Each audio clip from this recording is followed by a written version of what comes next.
We are looking at what do Mumbaikers want. They want clean air, pothole-free roads.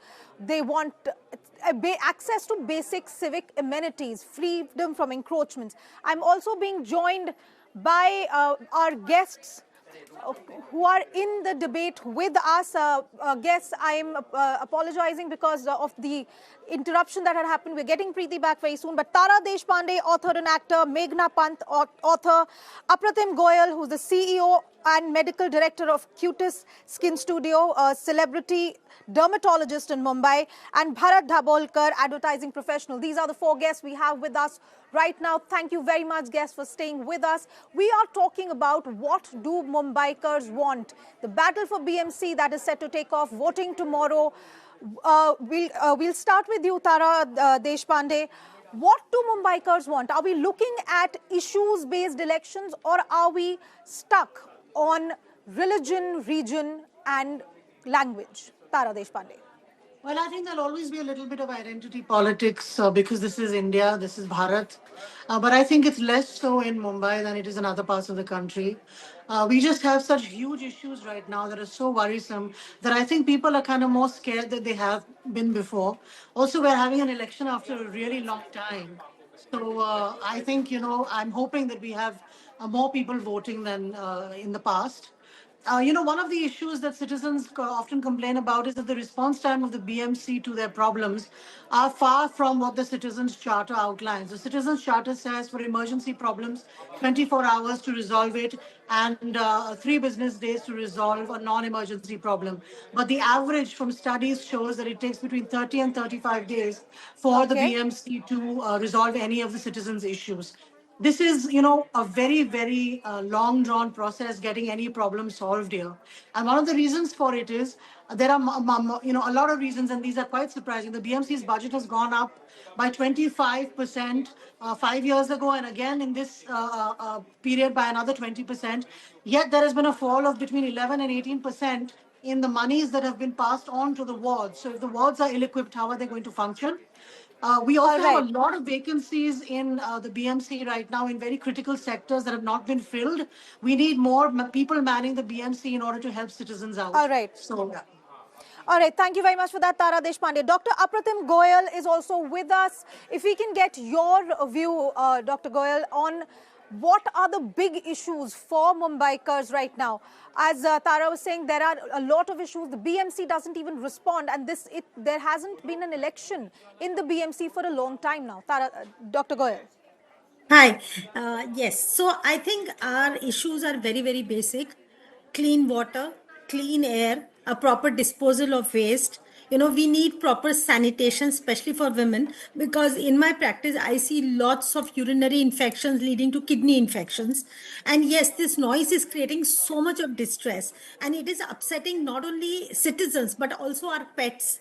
So I think very, very basic, since Mumbai is a place we all want to be by choice, I think it should become a very livable city. It should be, all we are asking is very, very basic amenities, water, sanitation, noise, less noise. I'm not saying noise less, but less noise, clean water, sanitation, and air pollution is at its peak, as we know.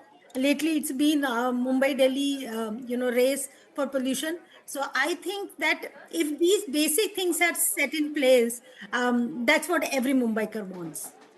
All right, Dr. Goyal, you're saying that if these basic things are in place, that's what every Mumbaiker wants. But we've seen so much politics being played when it comes to dealing with pollution. We're seeing a lot of politicking when it comes to basic civic amenities. Let me also go across to Meghna Pant.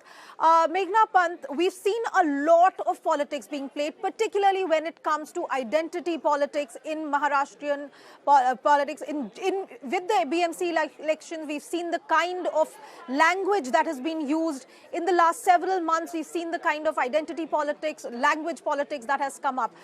Is that going to have an impact on how the Mumbaiker will vote tomorrow, according to you? I think there are narratives that are being deployed about demographic and voter behavior, but I think it's strategic. And while opponents are calling these messages divisive, my take on this is that this is very dangerous and polarizing and very divisive. So we should not other any religion. and slot them under, a particular religion that is not even that is foreign to India. This is infantilizing them, and the serious issue of anti-national elements. And all citizens, especially in a city like Mumbai, are stakeholders in the city's future. Reducing them to a monolithic sort of voting block or using them as scapegoats is inaccurate. It's very harmful. Let's remember that Mumbai thrives because of its diversity, not despite it. And using religion, caste, or identity to steer fear, this is not constructive political debate. It's a way to distract voters from real issues like infrastructure or health or education and jobs. So when any political alliance tries to frame communities as threats, it risks dividing people rather than uniting them around shared challenges. So please remember, Mumbaikers, that political debate should challenge policies and governance. So let's engage with citizens respectfully, regardless of their religion, and strengthen our democracy, because fear mongering is only going to weaken it. And I'll tell you this much, I'm also an immigrant to Mumbai. I'm a Pahadi, I'm from north of India originally, but Mumbai has Okay. been for 30 plus years, and I've never felt like an outside. And that's what Mumbai does. It's a melting pot. It's not a cultural gatekeeper, and it never will be. All right. Bharat Dabholkar, I'll take the same question to you as well. How is Mumbai going to be voting? What is your take on it? Is it going to be voting on the issues of civic infrastructure, or is the religion, region, language, politics going to hold sway? Bharat Dabholkar. Well, 50% Mumbai is not going to be voting. What we are doing is wishful thinking here.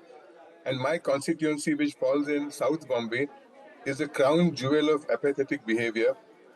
We can talk till cows come home about how we should go out and vote. That's our democratic right. But Mumbaikers don't give a damn. And that's why they deserve the kind of situation that we are in right now. If we don't have more than 50% people voting when there are so many problems that are facing us, and we all talk about it all the time, why aren't people coming out on voting? And the sad part, which I began by saying, is that all political parties are feeding them the wrong things. They're telling them about Marathi Manus, they're telling them about Adani development, they're talking about development of coastal roads. That is not the issue here. And somehow, if people start believing that and acting on that, we are going to be in a worse situation than we've been earlier. We can't vote on ideological patterns. We have to vote for civic amenities. And Mumbaikers don't go out and vote. We are a pathetic city when it comes to voting and exercising our democratic rights. And I don't think that's going to change, sadly so. I'm being practical All about right. this. All right. A very, very sad situation, according to Bharat Dabholkar, that Mumbaikers don't go out and vote. So this, I suppose, will be our message from this bulletin, from this debate, from this discussion. Everyone must think about going out to vote. Stop being apathetic. Look at the issues around you and vote according to your conscience. Thank you very much to all of my guests today, all four of you. You've pointed out the civic situation, the very, very pressing issues that are there for all Mumbaikers. As Mumbai goes out to vote tomorrow, we'll see how this works out. The hope is that people will go out and vote.